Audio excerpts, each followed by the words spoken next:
His round face glistened with sweat, and his fingers idly stroked his beaded walking stick.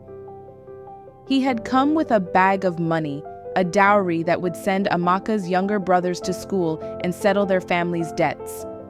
To her parents, this was salvation.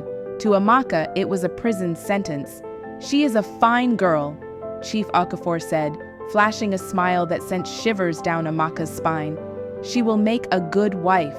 Amaka clenched her fists. She wanted to scream, to refuse, but tradition had already spoken. Her fate was no longer in her hands. Or was it? As she turned her head slightly, she caught a glimpse of Chiki standing outside the window, his dark eyes locked on hers. He had heard everything, and from the way his jaw clenched, Amaka knew he would not let her go so easily. The moment their eyes met, a silent plea passed between them. Chika's brows furrowed as he took a hesitant step forward, his hands curling into fists at his sides. He knew he could not walk into the room, not yet. Not when Amaka's future was being decided without her voice. Amaka's father cleared his throat, drawing her attention back inside. "Chief Okafor, your generosity will never be forgotten. You have honored our family," he said, his voice carrying the weight of his gratitude. "We accept your offer." A lump formed in Amaka's throat, her heartbeat thudding loudly in her ears. "Papa, please," she started, her voice barely above a whisper. Mama Ejike shot her a warning look, but Chief Okafor merely chuckled.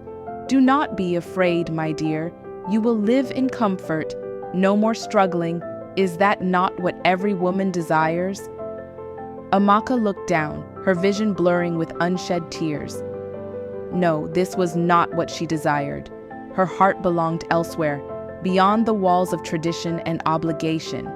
It belonged to Chiki, but how could she fight a battle that had already been lost? Outside, Cheek turned away, his fists clenched as he made a silent vow. This was not over. He would not let Amaka be taken from him without a fight. The sun hung low in the sky, casting long shadows over the village as Amaka sat on a worn wooden bench outside her family's hut. The air was thick with the scent of roasting yams and palm oil, yet she felt no hunger. The weight of the agreement between her family and Chief Okafor pressed down on her chest like a heavy stone. Her mother had barely spoken to her since that morning, avoiding her gaze as she prepared for the betrothal ceremony. Amaka could hear the murmurs of the village women as they gathered nearby, weaving baskets and exchanging gossip. Her name was already on their tongues. "She is lucky," one of the women whispered. "To marry a wealthy man like Chief Okafor, her family will never go hungry again." "But he is old enough to be her grandfather," another voice countered. "That is no marriage, it is a trade." The words stung, but Amaka knew they were true. Her marriage was not about love, it was about survival. As she sat in silence, a familiar shadow fell across her. She looked up to see Cheek standing a few feet away, his jaw set in frustration. He glanced around, making sure no one was watching before stepping closer. "Amaka," he said, his voice low but urgent. "Tell me this is not true." She swallowed hard, unable to meet his gaze. "Tell me you are not marrying that man," Chiki continued, his fists clenching at his sides. "That you are not being forced into this." Tears burned at the corners of her eyes, but she willed them not to fall. "I have no choice," she whispered. "My family needs this, Cheek. My brothers need to go to school." Cheek shook his head, his face twisting in pain. "And what about you, Amaka? What do you need?" She opened her mouth to answer, but no words came. What did she need?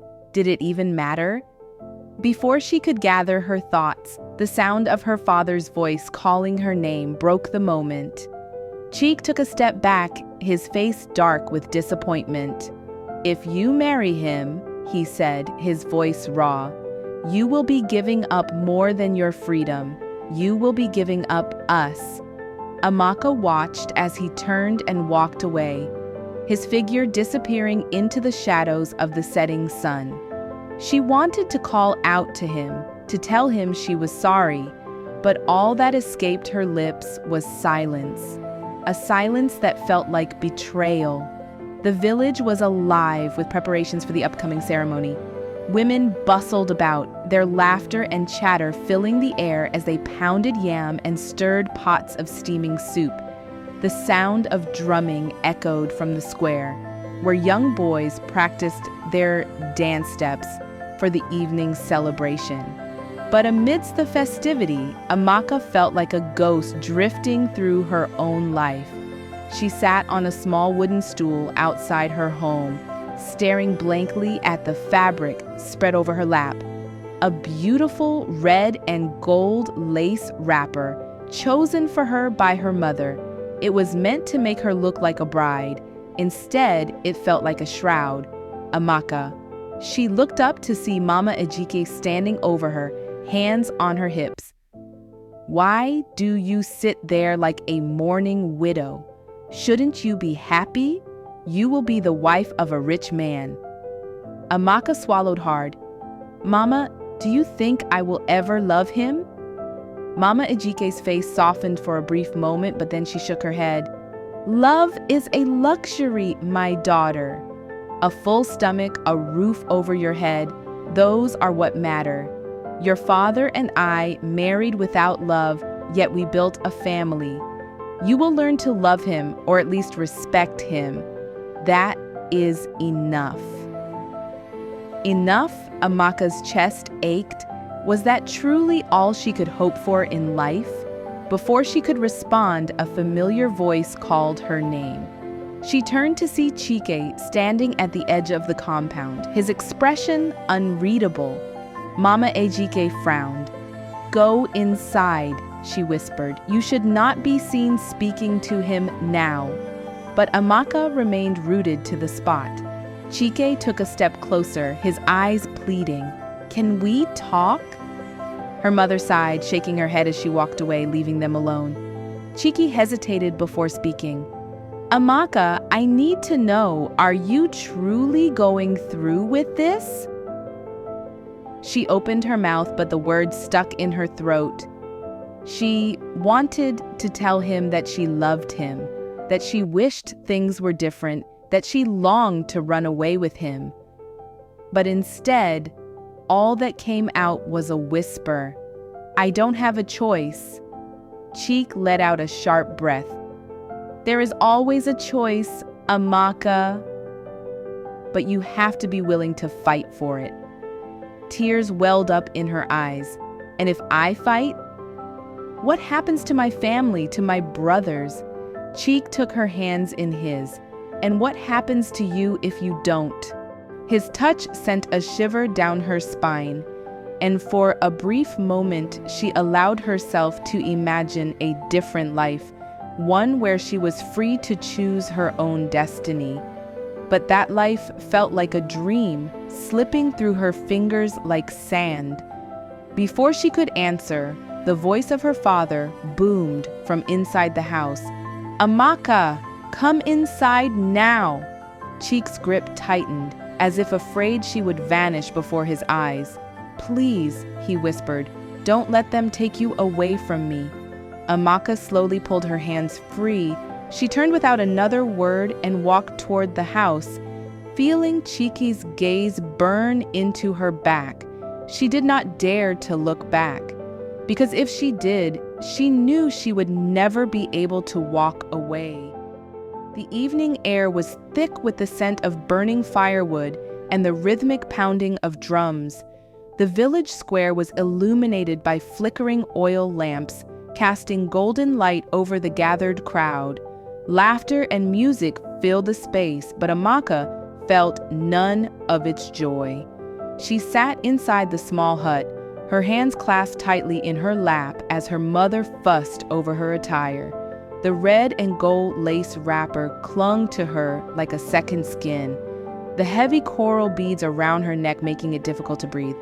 "You look beautiful," Mama Ejike said, adjusting the gel on Amaka's head. "Chief Okafor will be pleased." Amaka's stomach twisted. The thought of him watching her with his greedy, expectant eyes made her shudder. This was the night he would claim her, the night she would become his wife. The sound of footsteps approaching made her heart pound. Her father's voice was firm as he entered the hut. "It is time." Amaka hesitated. Every fiber of her being screamed for her to run, to flee into the darkness and never look back. But then she thought of her brothers, Ejike and Chibuzo, who still had dreams of school, who still had a future ahead of them. If she refused, what would happen to them? Would they ever forgive her for choosing herself over them? She swallowed her fear and stood, her knees trembling beneath the weight of expectation.